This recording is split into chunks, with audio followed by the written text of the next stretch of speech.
आज जो हमने टॉपिक डिस्कस करना है वो जो टॉपिक है that is apparent depth and normal shift. और सेकंड हमने रिलेशन देखना है यहाँ पे what is the relation between actual depth and apparent depth. तो अगर मैं डेली लाइफ का एग्जांपल लूँ तो डेली लाइफ में अगर आप किसी वाटर टैंक को देखते हैं या फिर किसी बकेट को देखते हैं जिसमें जो पानी से भरी हुई है, तो बकेट को जब हम ऊपर से देखते हैं तो हमें ऐसा लगता है कि उसका बकेट का जो बेस है वो कहाँ पे है, ऊपर। क्लियर। या फिर वाटर टैंक को देखते हैं तो वो वाटर टैंक जो है वो क्या दिखेगा आपको, लेस डीप दिखेगा। तो this is your due to the refraction of light. Means ऐसा क्यों हो रहा है कि उसकी डेप्थ जो है वो आपको कम दिखेगी, एक्चुअल डेप्थ नहीं दिखेगी, उसकी जो दिखेगी आपको वो कुछ और डेप्थ दिखेगी, लेस डीप दिखेगा आपको। और जो डेप्थ आपको दिखेगी वो डेप्थ को हम क्या कहेंगे, अपरेंट डेप्थ। तो जो डेप्थ आपको दिख रही है वो है अपरेंट डेप्थ और जो एक्चुअल में है उसको हम क्या बोलेंगे, एक्चुअल डेप्थ। तो जो आपको दिखेगी अपरेंट डेप्थ और एक्चुअल में जो उसकी डेप्थ है, दोनों के बीच में रिलेशन आपको डिटरमाइन करना है। तो मींस अगर आपको एक्चुअल डेप्थ गिवन होगी, रिफ्रैक्टिव इंडेक्स गिवन होगा, तो फाइंड द अपरेंट डेप्थ, ये न्यूमेरिकल यहां से पूछा गया है। क्लियर। तो दोनों के बीच में हमें रिलेशन निकालना है। अब यहां पे जो हमारे पास ये है first, that is water tanks appear less deep than what is actually. Mean water की जो डेप्थ है वो एक्चुअल से हमें कम दिखेगी। This is an account of refraction of light. ये क्यों हो रहा है, due to the refraction of light. अब यहां पे हम रिलेशन ड्राइव करेंगे कि दोनों के बीच में क्या रिलेशन है, एक्चुअल डेप्थ और रियल डेप्थ के बीच में। तो this is your water tank, ये मेरे पास वाटर टैंक है, this is your water tank, ये ड्रॉ कर लो। तो यहां पे मेरे पास जो है वो दो मीडियम यहां पे आ रहे हैं। एक मीडियम क्या आ गया, air above the water surface, ये एयर आ गई। और सेकंड मीडियम जो मेरे पास आ गया दैट इज वाटर। दो मीडियम है यहाँ पे और दो मीडियम की जो ये सेपरेशन है, तो ये क्या आ गया मेरे पास, इंटरफेस। अब मैंने क्या करना है कि यहाँ से व्यू करना है और यहाँ पे कोई ऑब्जेक्ट है, तो ये ऑब्जेक्ट को मैं यहाँ से व्यू कर रहा हूँ। ये ऑब्जेक्ट है, उस ऑब्जेक्ट को नाम क्या दे दिया मैंने, ओ। ये ऑब्जेक्ट को मैं कहाँ से देख रहा हूँ, रेयर मीडियम से। एयर जो होगा रेयर और ये वाटर जो होगा वो मेरे पास क्या होगा, डेंसर। तो रेयर मीडियम से मैं उसको व्यू कर रहा हूँ, एयर से उसको व्यू कर रहा हूँ। तो यहाँ से टू रेज हम कंसीडर करेंगे। दिस इज फर्स्ट रे, तो ये इंटरफेस है। तो फर्स्ट रे जो नॉर्मल पे इंसिडेंट कर रही है वो कैसे कर रही है, नॉर्मली। तो नॉर्मली इंसिडेंट कर रही है तो वो उसके पास में कोई भी चेंज नहीं आएगा, वो एज इट मूव करेगी। सेकंड यहाँ पे रे हम लेते हैं, दिस इज योर सेकंड रे। अब सेकंड रे क्या होगी, रेयर डेंसर से कहाँ पे जा रही है, वो रेयर में जा रही है। तो डेंसर से रेयर में मूव कर रही है, it means there is a change in path. वहां पे क्या होगा, वेंडिंग। तो वेंडिंग हमें देखनी है तो यहाँ पे क्या ड्रॉ करना पड़ेगा, नॉर्मल। तो मैंने नॉर्मल ड्रॉ किया। तो रेयर से डेंसर में मूव कर रही है तो वो वेंड कहाँ को होगी, वो वेंड होगी अवे फ्रॉम नॉर्मल। तो there is a bending of ray, और वेंडिंग ऑफ रे जो है यहाँ पे वो कहाँ को है, away from normal. Clear. Object जो है वो किस में है, डेंसर में। ये भी इंपॉर्टेंट टर्म है कि ऑब्जेक्ट कहाँ पे है और ऑब्जर्वर कहाँ पे है। ऑब्जर्वर यहाँ पे है, ऑब्जर्वर रेयर में है, ऑब्जेक्ट जो है डेंसर में। कई बार इससे उल्टा ही पूछ लेता है कि ऑब्जेक्ट रेयर में है और ऑब्जर्वर डेंसर में है। लेकिन यहाँ पे क्या है, ऑब्जर्वर रेयर मीडियम है, एयर में है, और ऑब्जेक्ट जो है वो कहाँ पे है, डेंसर में। तो ये ऑब्जेक्ट है, टू रेज यहाँ पे ली, एक नॉर्मल इंसिडेंट कर रही है और एक किसी एंगल पे हमने ली। तो जो रे है वो डेंसर टू रेयर मूव कर रही है, तो अवे फ्रॉम नॉर्मल वो क्या होगी, वेंड। तो जब यहाँ से ऑब्जर्वर जो रेयर मीडियम में बैठा है, अगर वो इनको व्यू करेगा, रे को व्यू करेगा, तो इस रे को जब व्यू करेगा उसको, तो उसको लगेगा ये जो रे है यहाँ पीछे से कहीं से आ रही है। This ray appear to comes from this point. ये जो रे है वो किस पॉइंट से आ रही है, ये वाले पॉइंट से आ रही है, और ये रे भी यहीं से आ रही है।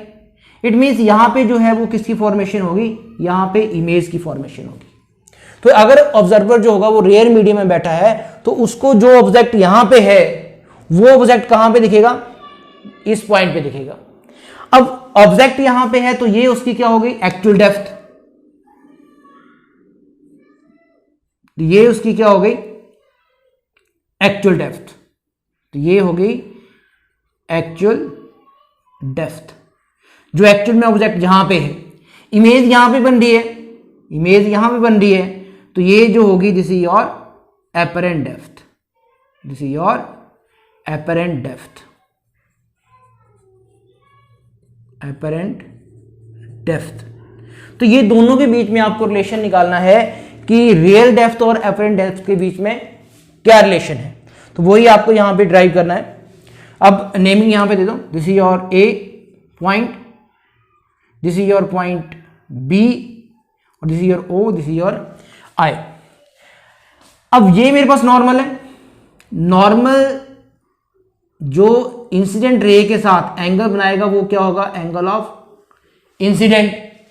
तो ये मेरे पास एंगल ऑफ इंसिडेंट हुआ, और रिफ्लेक्टेड रे जो नॉर्मल के साथ एंगल बनाएगी that is the angle of refraction. तो ये एंगल ऑफ इंसिडेंट, ये एंगल ऑफ रिफ्रैक्शन। अब यहां पे सेकंड देखना, टू पैरेलल रे लाइंस हैं, तो उनमें जो होगा ये और ये एंगल आपस में क्या होंगे, सेम। तो ये एंगल आई है, तो ये भी क्या होगा, आई। तो ये एंगल आई है हमारे पास, तो ये एंगल भी क्या रहेगा मेरे पास, आई। सेम लाइन है, ये देखो, यही लाइन दूसरी पैरेलल के साथ क्या बनाएगी, सेम एंगल बनाएगी। तो ये जो एंगल आएगा मेरे पास वो एंगल कितना आएगा, आई। तो ये दोनों एंगल सेम हुए। सेकंड, आर को देखें यहां पे, तो सेम लाइन जो यहां पे एंगल बनेगा, सेम लाइन पैरेलल के साथ भी वही एंगल बनाएगी। तो यहां पे एंगल आर है और यही रे को हमने एक्सटेंड किया, और ये दोनों आपस में पैरेलल है, तो ये एंगल क्या होगा, आर। तो ये एंगल मेरे पास क्या आ गया, आर। क्लियर। तो एंगल ऑफ आई को मैं ओ ए बी में लेके आया, आर को मैं कहां पे लेके आया, आई ए बी में। यहां तक क्लियर हो गया कि मैंने आई और आर को जो है वो शिफ्ट कर दिया ये ट्रायंगल में, ओ ए बी में। अब यहां पे ध्यान दो आप, अब आपको स्नेल्स लॉ अप्लाई करना है, और स्नेल्स लॉ अप्लाई करने के लिए आपको क्या चाहिए, आपको चाहिए साइन आई और sine r. Sine i determine करना है, तो साइन आई डिटरमाइन तभी करेंगे जब आपको राइट एंगल ट्रायंगल होगी, और राइट एंगल ट्रायंगल में जो एंगल होगा वो क्या होगा, आई। तो वहां से साइन आई निकाल सकते हैं। दूसरी राइट एंगल ट्रायंगल्स में अगर एंगल आर है तो वहां से साइन आर निकाल सकते हैं। तो एक ट्रायंगल्स जो है मेरे पास O A B, O A B में एंगल आई है, तो ये ट्रायंगल्स जो है वो आपको किसकी वैल्यू देगी, साइन आई की। सेकंड ट्रायंगल देखो, साइन आर चाहिए आपको, तो आर ये है। अब आर राइट एंगल ट्रायंगल बन रहा है आई ए बी, तो आई ए बी में किसकी वैल्यू मिलेगी, साइन आर की। तो सबसे पहले काम क्या करना है आपने, साइन आई और साइन आर की वैल्यू डिटरमाइन करनी है। क्लियर। सेकंड, बी पॉइंट के ऊपर आपने लॉ ऑफ रिफ्लेक्शन को अप्लाई करना है। तो ये सारी टर्म्स कर दो आप एक साथ। बी पॉइंट पे लॉ ऑफ रिफ्लेक्शन यहां पे अप्लाई करना है, ये बहुत इंपॉर्टेंट टर्म है। लॉ ऑफ रिफ्लेक्शन हम किस तरह से अप्लाई करेंगे, तो apply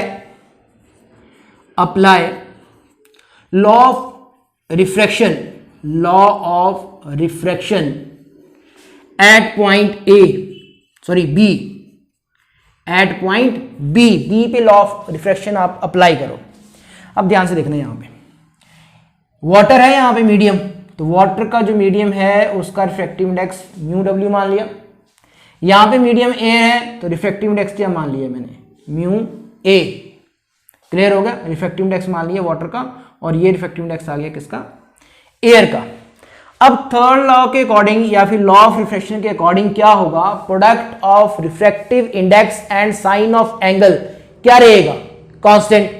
product of refractive index and sine of angle क्या रहेगा, कांस्टेंट। तो बी पॉइंट पे अप्लाई करना है, रे यहां से आ रही है, रे यहां से आ रही है, तो यहां पे रिफ्रैक्टिव इंडेक्स क्या है, म्यू डब्ल्यू।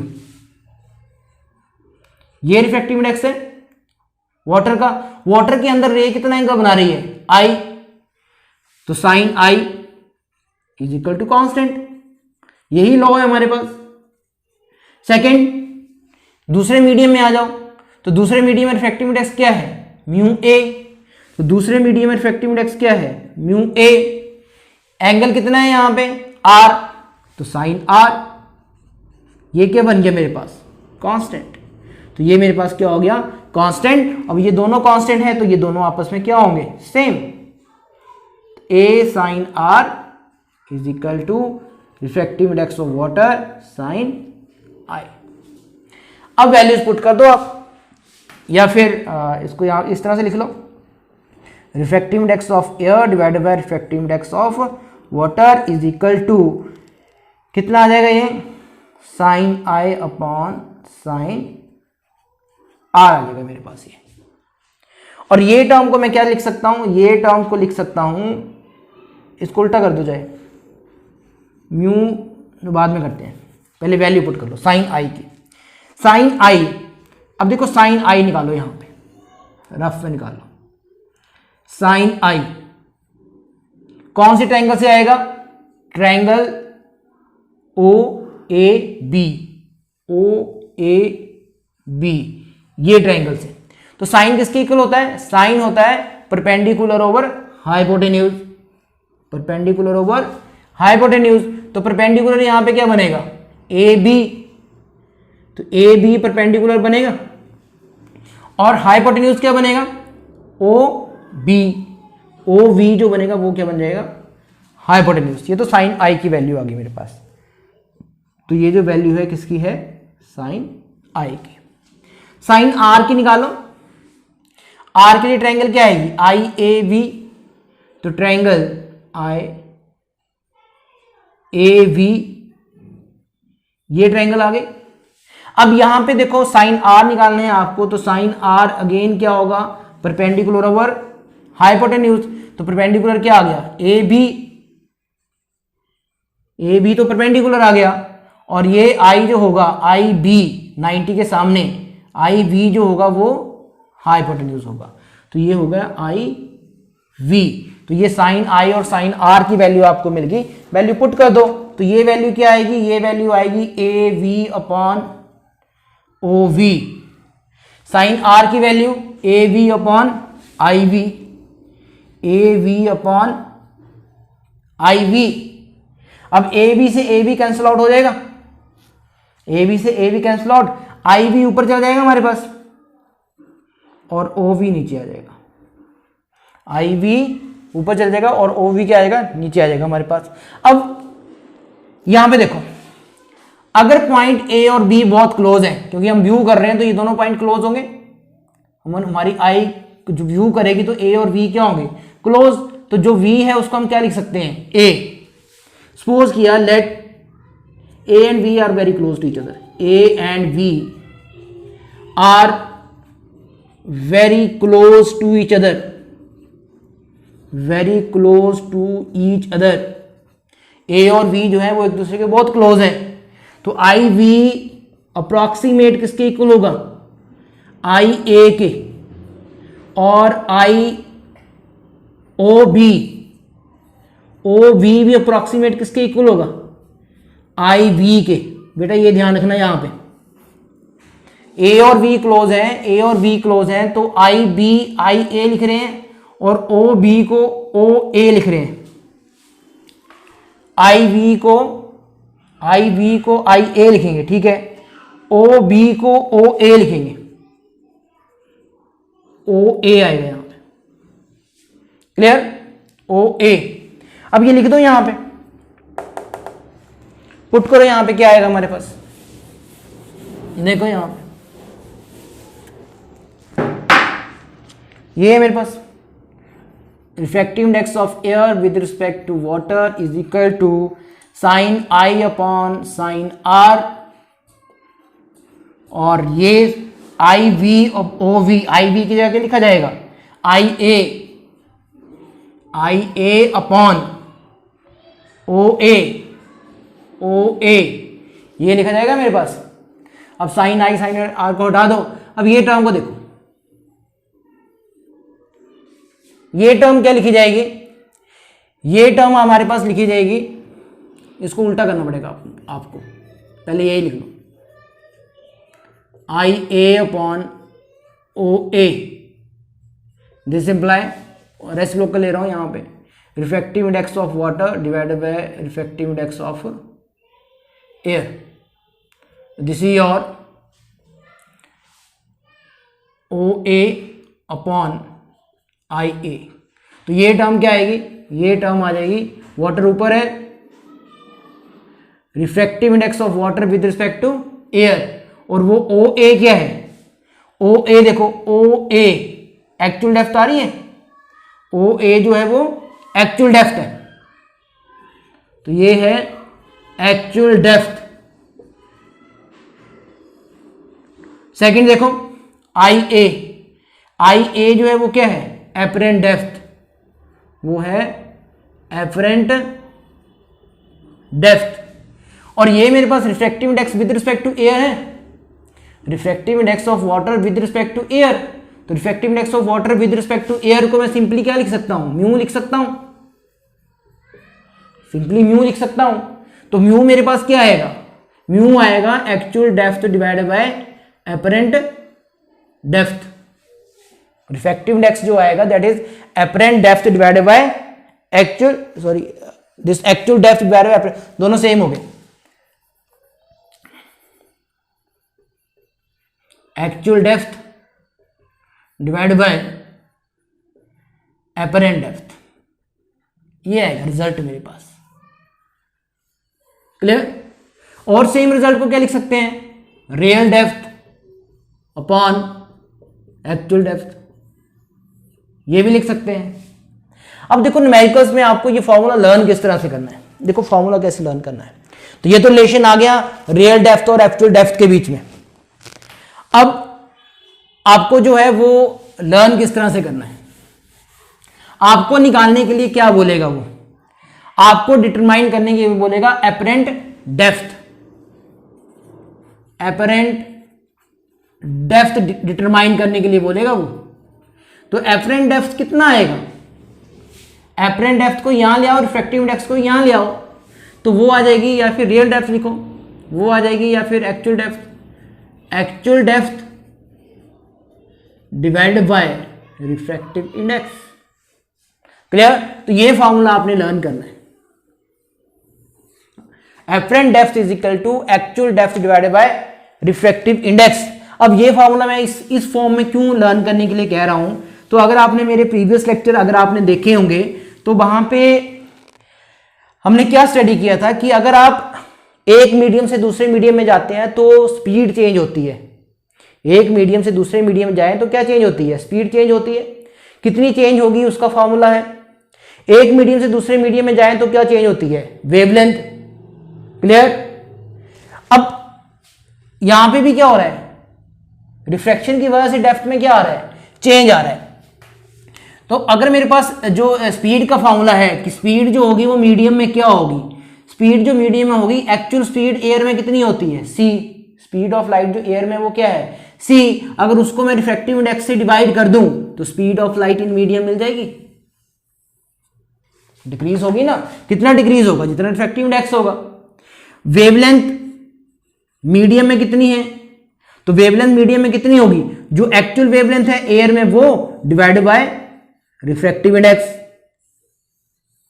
ये भी क्लियर है आपको। सेम यहां पे बात कर रहा हूं कि एपरेंट डेप्थ क्या होगी, एपरेंट डेप्थ होगी जो आपकी रियल डेप्थ है डिवाइडेड बाय रिफ्रैक्टिव इंडेक्स, वो आपकी क्या आ जाएगी, एपरेंट डेप्थ। तीनों फॉर्मूले लर्न हो गए आपको एक साथ। मींस स्पीड उसकी डिक्रीज करेगी जब वो रेयर से डेंसर में जाएगा, स्पीड डिक्रीज करेगी, रेयर से डेंसर में जाएगा तो वेवलेंथ डिक्रीज करेगी, और डेप्थ भी क्या रहेगी, डेप्थ में भी चेंज आएगा।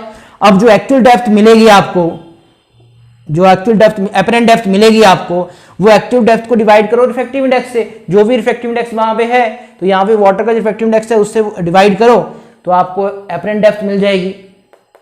क्लियर? तो आपने जो लर्न करना है ये फॉर्मूला लर्न करना है। अब ये जो केस था, ये केस किसके लिए था, ये केस उसके लिए था जब आपका जो ऑब्जर्वर है वो रेयर में है। मींस जो आपका ऑब्जर्वर है वो रेयर में है, और जो ऑब्जेक्ट है ये ऑब्जर्वर है, और जब ऑब्जेक्ट जो है वो कहां पे है, वो डेंसर में है, वो वाला केस है ये। इससे उल्टा भी हो सकता है, उस केस में ये सारी टर्म्स क्या हो जाएंगी, चेंज हो जाएंगी उस केस में सारी टर्म्स। लेकिन उससे पहले हम एक और टर्म यहां पे करेंगे, लेटरल शिफ्ट।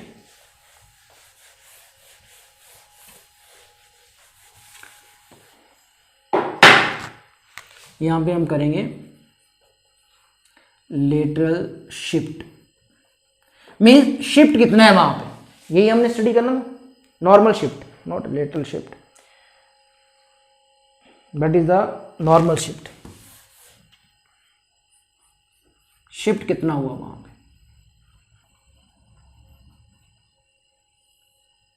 अब यहां पे देखना शिफ्ट कितना हुआ। एक्चुअल में ऑब्जेक्ट ओ पे था, ओ पॉइंट पे, वो शिफ्ट होके कहां पे पहुंच गया, आई पे। तो कितना शिफ्ट हुआ, ये शिफ्ट हुई, यहां से ऑब्जेक्ट यहां पहुंच गया, मींस ऑब्जेक्ट ने इमेज यहां बनाई, तो this is your shift, normal shift, this is your normal shift. ये आएगी आपके पास नॉर्मल शिफ्ट। अब नॉर्मल शिफ्ट निकालनी है आपने, तो नॉर्मल शिफ्ट किसके इक्वल आ जाएगी, फिगर में देखो, नॉर्मल शिफ्ट जो आएगी दैट इज एक्चुअल, रियल बोलूंगा इसको मैं, real depth minus actual depth, real depth minus apparent depth, not actual, पूरा लिख देता हूं, real depth minus apparent depth, apparent depth means real depth में, इसको रियल कह रहा हूं मैं या फिर एक्चुअल, एक्चुअल में से एपरेंट को माइनस कर दूं तो क्या मिलेगा मेरे को, शिफ्ट मिलेगा। तो जो आपके पास जो नॉर्मल शिफ्ट है वो आपको मिल गया, real depth minus apparent depth. अब यहां पे वैल्यू पुट कर दो, यहां पे आपने वैल्यू पुट करनी है किसके, एपरेंट डेप्थ की। तो एपरेंट डेप्थ की वैल्यू पुट करो, यहां से निकालो एपरेंट डेप्थ कितना आएगा, एपरेंट डेप्थ से आएगा आपके पास, एपरेंट डेप्थ देखो कितना आएगा, यहां से यहीं से निकालो apparent depth, real depth divided by refractive index, ये आए ना। तो ये मेरे पास रियल डेप्थ,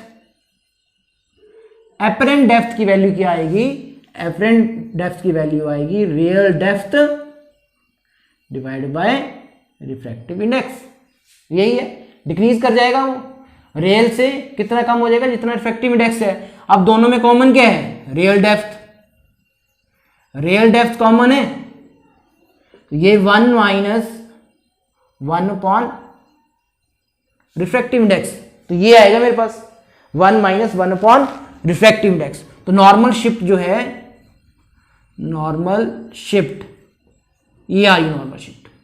अगर ये डेप्थ टी है, अगर ये टी है और नॉर्मल शिफ्ट को मैं डी मानूं, तो डी कितना आ जाएगा, डी आ जाएगा T into 1 minus 1 by refractive index, ये आएगा फॉर्मूला, क्लियर। तो नॉर्मल शिफ्ट जो आएगी, नॉर्मल शिफ्ट को अगर मैं डी से रिप्रेजेंट कर रहा हूं, तो डी जो है वो मेरे पास कितना आएगा, डी जो आएगा टी, टी को मैं रियल डेप्थ कह रहा हूं, ये नॉर्मल शिफ्ट कह रहा हूं, और टी को क्या लिखा, रियल डेप्थ लिखा टी, तो वो D minus D is equal to T minus 1 minus 1 by refractive index. तो रिफ्रैक्टिव इंडेक्स यहां पे किसका आएगा, वाटर का। तो यहां पे हमने रिलेशन निकाला कि रियल डेप्थ और एक्चुअल डेप्थ के बीच में क्या रिलेशन है, और रिफ्रैक्टिव इंडेक्स के साथ, क्लियर। तो वो हमने स्टडी कर लिया कि किस तरह से उस फॉर्मूले को लर्न करना है। सेकंड शिफ्ट जो आएगा यहाँ पे D is equal to T into 1 minus 1 by refractive index. तो ये टर्म आपको ये तब डिस्कस करना है जब ऑब्जर्वर जो हो वो कहाँ पे हो, रेयर में। तो सीबीएसई में नॉर्मली यहीं से क्वेश्चन आता है, लेकिन कॉम्पिटिटिव एग्जाम में और या फिर किसी न्यूमेरिकल्स में आपको ऐसा केस मिल सकता है कि जब आपका जो ऑब्जर्वर है वो डेंसर में है और ऑब्जेक्ट जो है वो कहां पे है, रेयर में। अब इस केस में क्या हुआ, वो थोड़ा सा ऊपर दिखेगा, आपको ऊपर दिखेगा, मीन्स आपके क्लोज होगा, आप यहां पे हैं, यहां देख रहे हैं, तो वो आपके क्लोज ही आएगा। अब जब ऑब्जर्वर अंदर है और ऑब्जेक्ट यहां पे है रेयर में, उस केस में उल्टा हो जाएगा, क्लियर। तो नेक्स्ट हम वो केस यहां पे डिस्कस करेंगे कि जब हमारे पास ऑब्जर्वर जो है वो डेंसर में है और जो ऑब्जेक्ट है वो कहां पे है, रेयर में। यस स्टूडेंट्स, दो सेकंड केस जो हमारे पास बनता है, object in a rare medium. Object जो है वो रेयर मीडियम है, मींस यहां पे ये रेयर है, एयर है और ये वाटर है। तो ऑब्जर्वर जो है वो कहां पे है, डेंसर में। ऑब्जर्वर डेंसर में बैठा हुआ है और जो ऑब्जेक्ट है वो कहां पे है, रेयर में। तो वो वाला कौन सा वाला केस हो सकता है, वो कि यहाँ पे अगर मैं यहाँ पे फिश बना दूं, क्लियर, तो वो अगर व्यू कर रही है किसी वर्ड को व्यू अगर कर रही है, तो वो जो वर्ड है उसको, जो पक्षी जो है वो उसको अपनी पोजीशन पे नहीं दिखेगा, कहीं और दिखेगा, और वो क्या दिखेगा, वो रियलिटी से हायर दिखेगा। वो जो है वो कहां पे दिखेगा, higher, means appear to higher than reality. Actually में तो वो यहां पे है, लेकिन वो कहां पे दिखेगा, हायर पे। सेम केस किसके लिए होगा, अगर हम स्टार्स को देखते हैं तो स्टार्स जो हम दिखेंगे वो जो एक्चुअल जो पोजीशन है उसकी वो नहीं दिखेगी हमें वो क्या दिखेंगे, हायर दिखेंगे। क्लियर, स्टार को अगर हम देख रहे हैं तो वो कहां पे दिखेंगे, हायर में दिखेंगे, क्योंकि यहाँ पे जो है वो एटमॉस्फेयर बहुत ज़्यादा है, तो ये क्या ट्रीट हो गया, डेंसर। और जैसे हम ऊपर की तरफ को जाएंगे तो डेंसिटी ऑफ एटमॉस्फेयर क्या होगी, वो डिक्रीज करेगी। तो जो स्टार है वो किस में आ गए, रेयर में, हम किस में आ गए, ऑब्जर्वर, डेंसर में। तो उस केस में जो स्टार है तो वो एक्चुअल डिस्टेंस पे नहीं दिख रहे, वो एक्चुअल से कुछ ऊपर दिख रहे हैं आपको। सेम फिश के केस में होगा, तो रियलिटी में तो वही है, एक्चुअली तो ये है उसकी हाइट जिस वाटर लेवल से, लेकिन वो दिखेगा यहाँ पे। अब ये जो टर्म है ये ऑपोजिट है उससे। अगर यहाँ पे मैं डेंसर में देख रहा था वो लेवल ऊपर दिख रहा था, अब यहाँ से डेंसर में आके उसको देख रहा हूँ तो वो और ऊपर दिख रहा है, मीन्स वो क्लोज आ रहा था, ये कहाँ पे जा रहा है, ये अवे जा रहा है, तो ऑपोजिट है यहाँ पे। तो ये जो हमारे पास नेक्स्ट केस बनता है कि object in a rare medium is seen from denser medium, denser से हम उसको देख रहे हैं।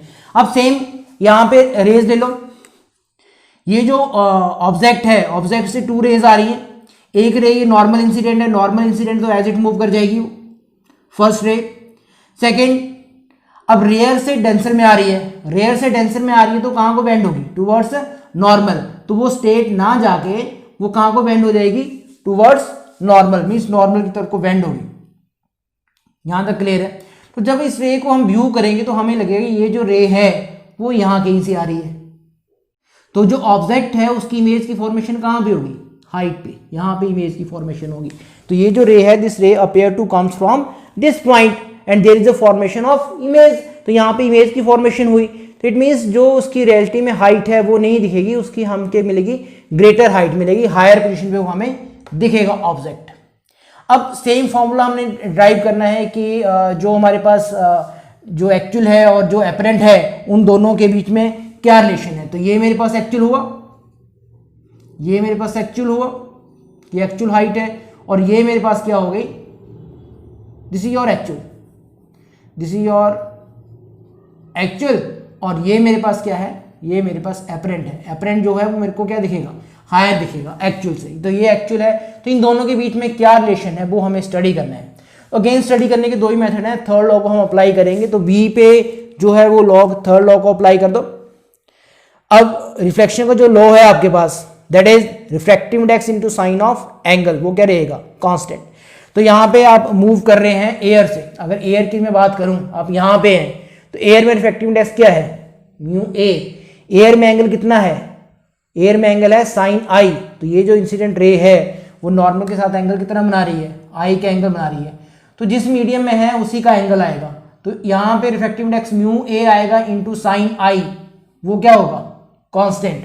तो म्यू ए इंटू साइन आई क्या होगा, कांस्टेंट। दूसरी तरफ आ जाओ, दूसरी तरफ जो मीडियम है मेरे पास, वो मीडियम क्या है दूसरी तरफ, वाटर, म्यू डब्ल्यू। तो यहाँ पे एंगल क्या है, आर, तो mu W into sine R, वो भी क्या होगा, कांस्टेंट। मीन्स अगर हम यहाँ पे स्नेल्स लॉ या लॉ ऑफ रिफ्लेक्शन को अप्लाई करें तो mu A into sine I is equal to mu W into sine R, वो दोनों इक्वल हो गए। अब यहाँ पे वैल्यू पुट कर दो साइन आई की, साइन आई की वैल्यू क्या आएगी, साइन आई की, ट्रायंगल ढूंढो आई वाली ट्रायंगल, ये एंगल आई, ये एंगल आई है, ये 90।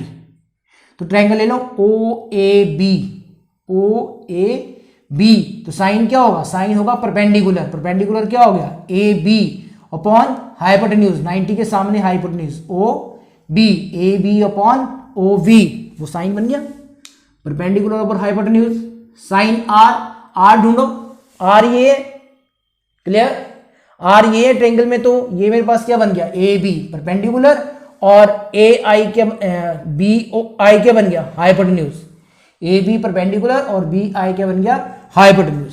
तो ये वैल्यू आ गई हमारे पास। अब आई और आर कैसे बना रखे हैं वो मैं एक बार फिर बता देता हूं आपको। इंसिडेंट रे नॉर्मल के साथ जो एंगल बनाएगी तो वो आई आ जाएगा, रिफ्लेक्टेड रे नॉर्मल के साथ जो एंगल बनाएगी वो क्या हो जाएगा, आर। अब ये एंगल, ये लाइन और ये लाइन दोनों पैरेलल में हैं, तो ये आई और आई क्या रहेगा, सेम, मीन्स ये एंगल और ये एंगल सेम रहेगा। इस तरह से आया, ये दो पैरेलल हैं तो ये एंगल आई है तो ये भी क्या होगा, आई। ये आई है, ये आई बन गया। सेम एक ही लाइन यहाँ पे एंगल आर बना रही है, यहाँ पे एंगल आर बना रही है, तो ये एंगल भी क्या होगा, आर। तो ये एंगल आर है तो सेम लाइन पैरेलल लाइन के साथ सेम एंगल बनाएगी, सेम लाइन पैरेलल के साथ आर बनाएगी, तो ये आर होगा तो ये भी क्या होगा, आर। तो आई और आर को हमने ये एक लाइन पे शिफ्ट कर दिया। पहले जो हमने किया उसमें भी यही किया था, आई आर को एक लाइन पे ले आए थे हम, तो यहाँ पे आई हो गया, ये आर हो गया, तो ये ट्रायंगल्स जो है वो साइन आई की वैल्यू देगी, ये दूसरी ट्रायंगल जो है वो किसकी वैल्यू देगी, साइन आर की। तो साइन आई और साइन आर की वैल्यू पुट कर दी हमने। ए यहाँ पे ले आओ, रिफ्रैक्टिव इंडेक्स ऑफ वाटर, तो ये टर्म उधर जाके उल्टी हो जाएगी, तो ये A B upon I B as it, O B ऊपर चला गया, ए बी डिनोमिनेटर में आ गया, तो ए बी से ए बी कैंसिल आउट, हमारे पास क्या रह गया, ओ बी आई बी। मेरे पास क्या रह गया, O V I V. Next condition, A is very close to V. अगर ये दोनों पॉइंट बहुत क्लोज है, ये दोनों पॉइंट अगर क्लोज हैं तो आई बी को क्या लिख सकते हैं, आई ए। जब ये क्लोज लेके आओ तो आई वी क्या बन जाएगा, आई ए, आई वी आई ए बन जाएगा। ओ बी जब क्लोज आएगा तो वो ओ ए बन जाएगा, वो ओ ए बन जाएगा। क्लियर। तो आई वी को आई ए लिख सकते हैं और ओ वी को ओ ए अप्रोक्सीमेट हो जाएगा, तो आई वी आई ए और ओ वी ओ ए। अब आई ए क्या है मेरे पास, आई ए एपरेंट है, आई ए एपरेंट आ गया। ओ ए एक्चुअल है, तो ओ ए क्या आ गया, एक्चुअल। और ये मेरे पास क्या बन गया, म्यू वाटर एयर, तो refractive index of water with respect to air, तो refractive index of water with respect to air जब एयर के साथ लेते हैं तो सिंपल क्या लिख सकते हैं, रिफ्रैक्टिव इंडेक्स। तो refractive index is equal to apparent divided by actual. और ये जो प्रीवियस फॉर्मूले से डिफरेंट आ रहा है, तो यहाँ पे जो एपरेंट आएगा वो म्यू इंटू एक्चुअल आएगा। और उस केस में एपरेंट क्या आ रहा था, उस केस में एपरेंट जो आ रहा था वो था एक्चुअल डिवाइड बाय म्यू, और यहां पे मल्टीप्लाई हो रहा है रिफ्रैक्टिव इंडेक्स। तो ये दोनों में डिफरेंस है कि जब आपका ऑब्जर्वर जो है वो कहां पे है, डेंसर में, तो ये दोनों केसेस क्या हो गए, आपस में डिफर हो गए। ऐसा नहीं कि आपने ये वाला केस आपको एग्जाम में आया रहा है और जो प्रीवियस केस है उसको डिस्कस कर रहे हो, या फिर कंडीशन ये दे रखी है, आपने सही ढंग से रीड ही नहीं किया है कि object in rare and observer in rare medium is seen from the denser medium. कहां से देख रहे हैं उसको, डेंसर से, तो ये कंडीशन आएगी, मल्टीप्लाई होगा वहां पे रिफ्रैक्टिव इंडेक्स। क्लियर। और अगर शिफ्ट निकालनी है, शिफ्ट कितनी हुई, ये शिफ्ट है, तो ये शिफ्ट मिल रही है यहां पे, तो ये शिफ्ट कैसे मिलेगी, एपरेंट में से एक्चुअल को माइनस करोगे, एपरेंट जो होगा उसको उसमें से एक्चुअल को माइनस करें तो शिफ्ट मिलेगी। तो एपरेंट में से एक्चुअल को माइनस कर दिया तो क्या मिल गई मेरे को, शिफ्ट। अब एपरेंट में से एक्चुअल को माइनस कर दिया, दोनों को सेम कर दो, तो ये एक्चुअल है, इसको भी एक्चुअल में चेंज कर दूं, क्योंकि एपरेंट किसके इक्वल है, रिफ्रैक्टिव इंडेक्स इनटू एक्चुअल। तो इसको मैंने क्या लिख दिया, रिफ्रैक्टिव इंडेक्स इनटू एक्चुअल। तो एपरेंट क्या आ गया, refractive index into actual minus actual. Actual तो क्या आ जाएगा, कॉमन, और वो क्या बन जाएगा, म्यू माइनस 1। तो शिफ्ट जो होगी वो एक्चुअल म्यू माइनस 1। अब ये दोनों जो हैं वो डिफर है, तो इनमें कंफ्यूज नहीं होना है। क्लियर। और जब भी एग्जाम में आपको कंडीशन गिवन होगी तो वो कंडीशन आपने केयरफुली रीड करनी है। तो थैंक यू स्टूडेंट्स, अगर आपको ये लेक्चर अच्छा लगा तो please subscribe my channel. Thank you.